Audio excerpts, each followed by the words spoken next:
Vous êtes, Monsieur le Président, un homme d'État remarquable à bien des égards.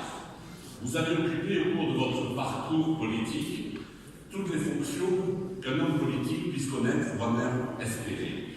Vous avez été élu maire de Bissau, votre capitale, en 2004, fonction que vous occupez jusqu'en 2009.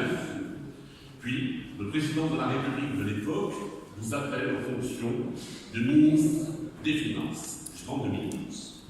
Ceci nous fait un point commun, car le président Renaud Muselier, président de la région, m'a demandé d'être son vice-président en charge des finances.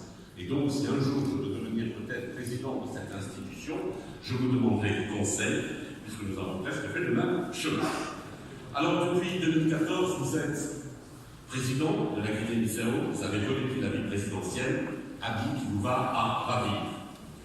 Votre élection en tant que président de la République était d'autant plus notable qu'elle s'est faite sur des engagements politiques très solides.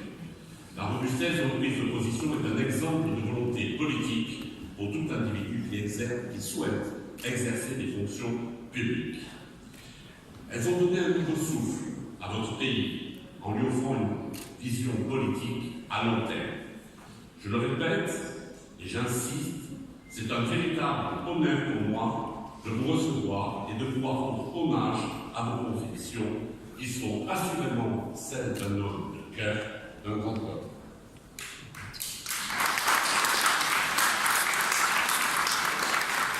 Vous accueillir aujourd'hui est un événement important pour la région sud Provence-Alpes-Côte d'Azur. Cet après-midi sera l'occasion pour vous d'échanger avec les membres de la communauté bissau-guinéenne, mais également avec des habitants de notre magnifique région. Du fait de sa situation géographique, de son histoire, notre territoire a aussi toujours été tourné vers l'extérieur. Nous avons la mer, vous avez l'océan, ce sont ces portes dont nous disposons vers l'extérieur. Conformément à cette tradition, notre collectivité territoriale a développé de nombreux programmes de coopération et d'échange et de partenariat. Aujourd'hui, la région Sud-Provence met en œuvre 16 partenariats avec des collectivités nationales dans d'autres pays. Pour citer un territoire voisin de votre grand pays, nous entretenons actuellement notre région et la région de Ziguinchor, Sénégal, un accord de partenariat. Un jour peut-être, et je l'espère prochain, nous mettrons en place un partenariat entre notre région et les régions de votre beau et magnifique pays. Au-delà de ces considérations, permettez-moi de vous dire, Monsieur le Président, que notre région partage avec vous deux convictions fortes.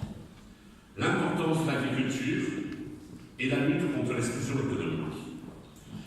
Et cela me fait plaisir d'aborder le sujet de l'agriculture, car je suis, en confidence, un grand amateur de noix de cajou, même si malheureusement je ne peux pas en manger autant que je le voudrais. Alors que ce soit au sein de la République de Guinée-Bissau ou dans notre région, l'agriculture représente un potentiel économique énorme. Lors de votre élection, vous avez signalé et souligné l'importance que devaient revêtir les investissements publics dans l'agriculture afin d'améliorer les exploitations de Guinée-Bissau. Eh bien, nous partageons aussi cette croyance et mettons en œuvre localement de nombreux moyens, de nombreux investissements pour aider les outils de notre région, les exploitations. Nous en avons 20 000, rien qu'en Provence-Alpes-Côte d'Azur, qui font vivre plus de 40 000 personnes. Alors, oui, l'agriculture est un secteur fondamental pour le développement et c'est aussi notre vitalité à nous tous. Nous sommes profondément convaincus que le combat passe aussi contre les inégalités économiques par des mécanismes facilitant l'insertion dans la vie professionnelle. La première des victoires face à la pauvreté est d'assurer aux individus une activité professionnelle qui subvient à leurs besoins. L'accès à tous à l'éducation et à une qualification professionnelle sont des priorités absolues et fondamentales. Elles sont nécessaires pour que chacun puisse s'intégrer dignement au sein de la société.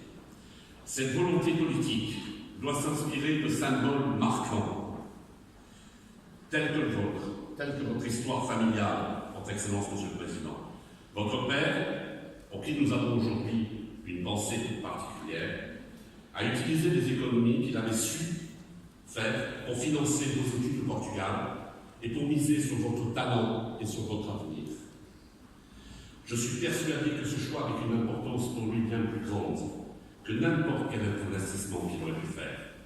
Cette décision fut une réussite exemplaire, mais également un message pour nous tous, un message fondamental que tout décideur public doit garder à l'esprit.